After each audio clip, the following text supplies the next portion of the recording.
Hello everyone, welcome. This will be my official welcome to American history and our first video notes in Unit 1 on our founding documents. So we're going to go ahead and get started right away. You should have your notes in front of you and be ready to pause this video. When you are writing something down, be sure that this video is paused so that you're not getting overwhelmed by hearing me and trying to hear me and see the screen and write things down. So please pause often, as we've talked about already. All right, so we're talking about the origins of revolt, meaning our American Revolution, and Enlightenment ideas, meaning how those Enlightenment ideas fueled the American Revolution, which all of this ultimately is when the founding documents were created. So we're looking for what inspired those founding documents, and therefore is the theme of our unit. So in every unit, we are going to have an essential question, and this is like the big question of the unit that you should be thinking of and be prepared to answer by the end of the unit. So this unit says, was the United States really established on principles of freedom for all? So we'll kind of reference that, and you should be keeping that in mind as we progress. So the objectives. What should you be able to do by the end of the first part of this video? You should be able to explain why the British attempted to assert more control over the colonies after the French and Indian War. So why were the British trying to be so controlling? Identify at least 3 examples of that increased British control, and then understand the colonists' negative reaction to that increased British control. So here we go. All right, so the French and Indian War is ending at the time that we're picking up in this course. It was from 1756 to 1763, also known as, and you should jot this down, the 7 Years' War. This will provide some context to what you actually need to know. The French and Indian War kind of set the ground, was the first thing to set the ground or the foreground for the colonists' grievances and upsets that fueled the American Revolution. So it is called the French and Indian War, but that doesn't mean that the French and the Indians were fighting. It meant that France, the French, and the Indians, the Native Americans, were on the same side, and they were fighting the British and the American colonists, who were on the same side. So contrary to what you might think initially, the British and the American colonists were actually on the same team at first. And they were competing for territory in North America. This pink part here is the British territory. And then the blue part that you see here, which is pretty vast, is the French territory. Okay, they were specifically competing for territory in the Ohio River Valley. Hey, hey, that's us, right? And ultimately, the British do win. Even though they had a pretty rocky start, the British, and therefore the colonists, do end up winning. So let's talk about these outcomes, and you have a little chart on your notes, the British perspective on the outcomes, and then what would be our perspective, the American colonist perspective. So the British, it broke them. This war totally put them in a ton of debt, and it's important to understand the reasoning behind the taxes that they ended up putting on the colonists. And we'll learn more about those taxes and kind of the fuel to the fire that those were. But Britain was in debt, and so they ended up making a lot of taxes on the colonists to fuel that debt. Number 2 is land holdings in America. You see this political cartoon here. It is a political cartoon showing imperialism. And imperialism is when an empire, for instance, the British Empire, controls vast amounts of land and colonies throughout the world. And at this time, Britain was the largest empire. They were the largest empire and held the most colonies all over the world. So at the end of the French and Indian War, they gained all of that blue territory, and it doubled their land holdings in North America. Number 3 is that the Brits felt animosity towards the colonists. You see his blue coat here? Well, you'll want to make a note of this, that American colonists were the blue coats, you could say. Brits felt animosity towards colonists. They didn't They believe that the colonists didn't give their all in the war and that the colonists should have contributed financially when they did not. So they were a little upset about that. So let's talk about the colonial perspective. For the first time, the colonists came together in a unified front, you could say. They felt unified as a people, almost like as a nation state or a country. And the second is that they felt the Brits were arrogant and disrespectful toward the colonists. So if the British were upset with the colonists and had some animosity towards the colonists for their kind of lackluster attempt at the war, the colonists were angry at the British for their arrogant and often disrespectful demeanor towards the colonists. So why does this all matter? What's the significance here? This is the moment where the relationship between the colonies and the British essentially changes. This animosity that they feel coming from both sides, but mostly the colonists towards the British, sets the stage for our revolution.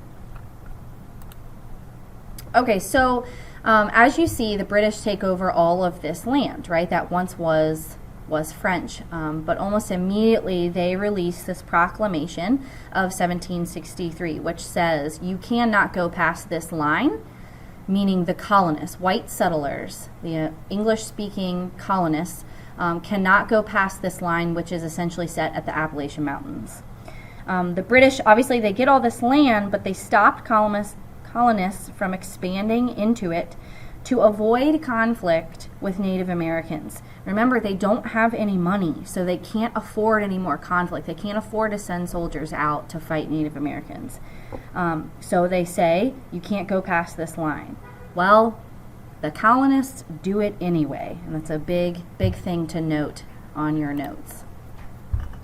Okay, so we have George Grenville and the Grenville Program. This here is King George III. He takes power in 1760. He was rather young and immature. He was very insecure, especially in his political relationships and how he was running the government. He was also very mentally unstable. So you see a very unpredictable leadership from him. But he appoints George Grenville as Prime Minister in 1763, meaning Prime Minister of the American colonies.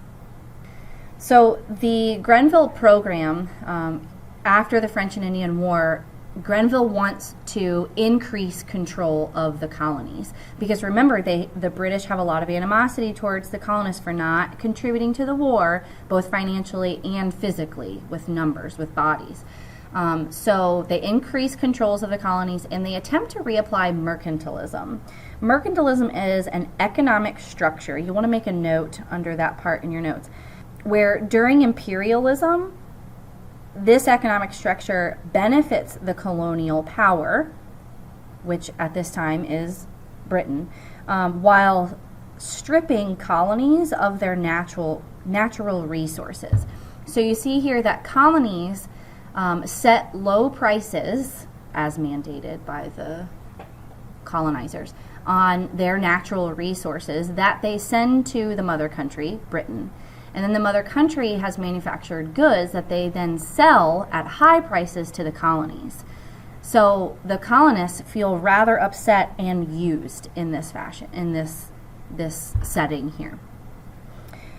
So more specifics on the Grenville Program, there are three specifically. You have the Sugar Act of 1764 here in the middle, and then you have the Mutiny or Quartering Act of 1765, and the Stamp Act of 1765.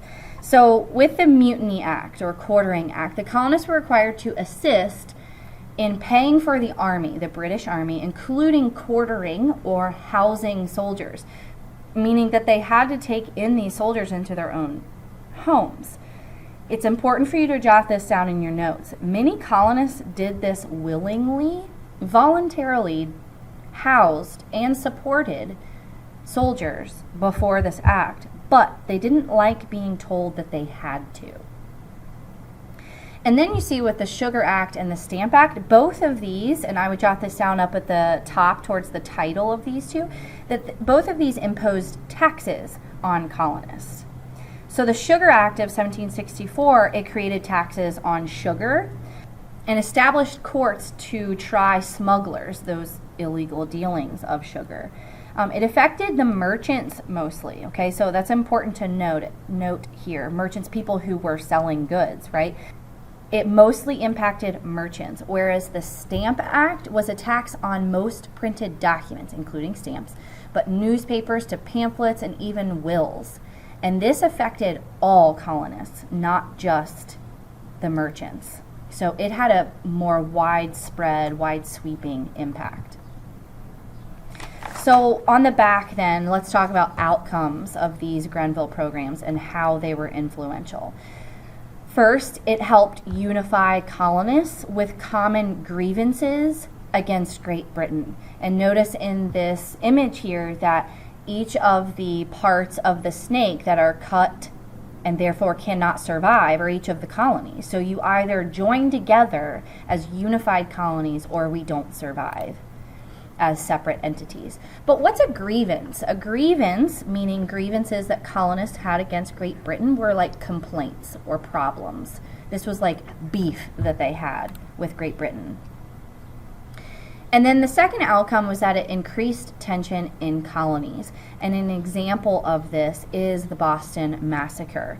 You read about this or will read about this in your guided reading, but this is where colonists they used this as almost like propaganda to sensationalize the control of the British over the colonies, to get people fired up, to get the colonists fired up to possibly fight the British and overthrow their reign. So at this point, you should pause this video, answer the questions, follow the directions on your notes. You'll want to flip your card to green when you're finished, and your teacher will come around and stamp your paper. While you are waiting for me to come around and stamp your paper, you may continue this video and continue your notes. So now we're moving on into part 2, and therefore the second page of your notes. And at the end of this, you should be able to analyze the key philosophies of John Locke, such as, and very specifically, the social contract and natural rights. You should identify the Enlightenment, what the hizzuck is that, and begin to understand how it inspired the American Revolution. Again, we're all setting the stage here as to why we revolted. And then understand the difference between virtual and actual representation, which was our major beef about how government was being run and how we wanted it to be run. So what is this whole Enlightenment thing? Well, it was a time period of 1600 to 1800, a time period where in European history, many new ideas about government and how it should work came about. There were some big paradigm shifts happening here, and paradigm shifts are big changes during this time, and they all revolved around how government should be run, but also how human nature and therefore religion impact how government should be run. So let's give some context here really quickly. Every government at this time in Europe, every single one of them were absolute monarchies. I would jot that down and underline it in your notes. And absolute monarchies are when a king or queen is in absolute control over essentially everything. They do not answer to a constitution or laws, meaning they don't have a book of, a constitution or laws to look at for how they should govern their people. They just do it. And so these ideas of enlightenment were very radical, very big and radical ideas of this time. We are going to look at 4 philosophers now and their ideas. So you want to make sure that you get down these names, underline them, and jot down really quickly their main ideas. So Montesquieu is our first one. His big idea was that people inherently are power hungry, including those who run a government, and therefore we should have a system of 3 branches of government and checks and balances, where each branch then checks the other. And this should sound familiar to you because in our Constitution, in our government, we have a legislative branch, an executive branch, and a judicial one. The next philosopher is Voltaire. Voltaire very much influenced our Constitution, specifically our First Amendment. And his big idea was this idea of freedom of speech, press, and religion, and that should be one of our biggest rights and liberties as a people. The next two philosophers are Rousseau and John Locke. They really had the same idea, the same influence on the American Revolution, which was this idea of a social contract, which we're going to get into now as to what is a social contract. A social contract, think of a contract where you sign on the line, you are legally obligated, right? Well, this one is a social one. But they believe that legally we should, as a people and government, should have this contract with each other. This is where the people agree to give up some freedoms to be then protected by the government. So, for instance, we can't break any of the laws. Those are some freedoms we give up so that then our government protects our rights and our liberties. And then a huge part of this social contract is that if the people feel that the government is not doing its job, right, if they misuse their power, the people then have the right to replace or overthrow it. Make sure that you write that down in your notes. If the government does its job, if the government doesn't do its job properly, the people have the right to overthrow it. Another big idea was popular sovereignty. This is where the authority of the government is created by consent of the people. A consent is when I consent to something. When you consent, you say, I am allowing this. So elected representatives are elected by the people, and therefore they represent and are the voice of the people. That is the source of the political power. Natural rights was the big one of John Locke. And natural rights are our human rights. Okay, and that we are born as human and therefore we have rights that other species don't. And the big thing about these natural rights is that, again, with social contract, if these are violated, we get to overthrow the government. So what are these natural rights? According to John Locke, very specifically, they are the pursuit of life, liberty, and property. And that should sound somewhat familiar to you because later, one of the people who wrote our Constitution, right, well, he included it in the Declaration of Independence, is Thomas Jefferson. He includes life, liberty, and he changed it a bit to be the pursuit of happiness. And the colonists at this time accused the king of violating natural rights. This was a grievance that they had against Britain. And therefore they believe we are not beholden to you, and so we have the right to establish a new government.